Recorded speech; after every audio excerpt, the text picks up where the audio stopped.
ایک کویشچن یہ کیا گیا تھا کہ زکوٰۃ کے حساب کا کیا طریقہ کار ہوتا ہے۔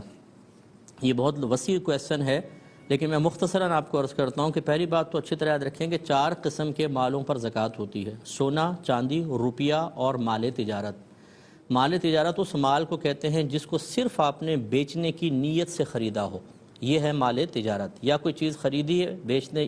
لیا اور ارادہ یہ کہ اس سے کچھ اور تیار کر کے اسے بیچا جائے گا۔ جیسے بہت ساری چیزیں آپ لے کر اس سے کوئی پروڈکٹ تیار کرتے ہیں، پھر اس کو آگے سیل کرتے ہیں، تو یہ جو مال خریدا ہے اس پروڈکٹ کی تیاری کے لیے یہ بھی مال تجارت کہلائے گا۔ اب اگر سونا 7.5 تولہ سونا ہو، یا چاندی 52.5 تولہ ہو، یا روپیہ اتنا ہو جس سے آپ 52.5 تولہ چاندی خرید سکتے ہوں، جیسے آج کل 45,000 50,000 کے درمیان ہوگی، اور یا پھر اتنی ہی مالیت کا مال تجارت آپ کے پاس ہو،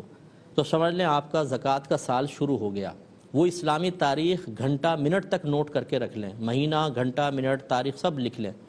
اور فرض کر لیں کہ ان میں سے کوئی بھی اس مقدار میں نہیں ہے، تھوڑی تھوڑی مقدار میں ہے، جیسے 1 تولہ سونا ہے، تھوڑی سی چاندی، تھوڑا سا کیش ہے، تو ان سب کو پھر روپوں میں تبدیل کر کے پھر دیکھیں کہ ان کی مالیت 52.5 تولہ چاندی تک پہنچتی ہے، تو سمجھ لیں نصاب بن گیا ہے اور سال اسٹارٹ ہو گیا۔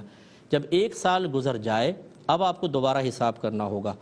1 سال کے درمیان میں کتنا آیا کتنا گیا اس کا کوئی اعتبار نہیں۔ اگر کوئی آیا ہے اور وہ فرض کر لیں سال کے اختتام سے 1 دن پہلے آیا ہے، تو اسے بھی کل مال کے ساتھ ملا کر اس پر بھی گویا کہ سال گزر گیا، اس پر زکوٰۃ دینی ہوگی۔ اب جب سال کا اختتام ہو جائے، وہی تاریخ وہی مہینہ آ جائے، جیسے آپ نے فرسٹ رمضان کو لکھ لیا کہ میرا نصاب مکمل ہوا،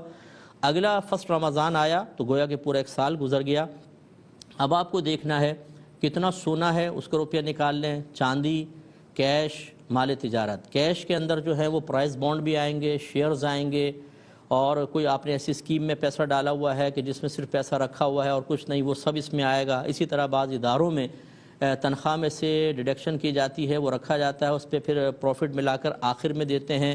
وہ سب اس قسم کا مال۔ اسی طرح آپ نے اگر BC دی ہوئی ہے اور آپ کی نکلی نہیں ہے، وہ سب۔ اسی طرح آپ نے کسی کو قرضہ دیا ہوا ہے، اس کو بھی یہاں پہ شمار کریں گے۔ آپ نے کوئی مال بیچا ہوا ہے، اس کی پیمنٹ ابھی آپ کے پاس نہیں آئی ہے، اسے بھی لکھیں گے۔ جتنا مال تجارت ہے، مثلا آپ نے کوئی دکان بیچنے کی نیت سے خریدی تھی، کوئی پلاٹ تھا، کوئی گھر تھا، اس کی موجودہ مارکیٹ ویلیو نکلوائیں، 2-3 پراپرٹی ڈیلر سے نکلوا لیں، اوسط جو قیمت ہو وہ اس میں ایڈ کر دیں، اس کا ٹوٹل نکال لیں۔ ٹوٹل نکالنے کے بعد دیکھیں کہ آپ کے اوپر اگر کسی کا قرضہ ہے اور فوری طور پہ آپ کو ادا کرنا ہے، جیسے اس مہینے کی BC ہے، یا کوئی انسٹالمنٹ بھرنی ہے، یا بینک کو کوئی پیمنٹ دینی ہے، یا آپ نے کوئی مکان خریدنا تھا اس کی پیمنٹ دینی ہے، یا گھر کے کوئی ذاتی استعمال کے لیے، گھر کے اخراجات کے لیے آپ نے کچھ مال مختص کرنا تھا، وہ اگلے مہینے میں یوز ہوگا، ان سب کو اس میں سے مائنس کر دیں۔ اب جو باقی بچے اس کو 40 سے ڈیوائیڈ کر دیجیے گا، 40 سے تقسیم کر دیجیے گا، جو اماؤنٹ آئے گا وہ آپ کی زکوٰۃ ہوگی۔ مختصر وقت میں اتنا ہی بتا سکتا ہوں، اور کوئی کویشچن ہو تو پھر آپ اس میں ضرور کر لیجیے گا۔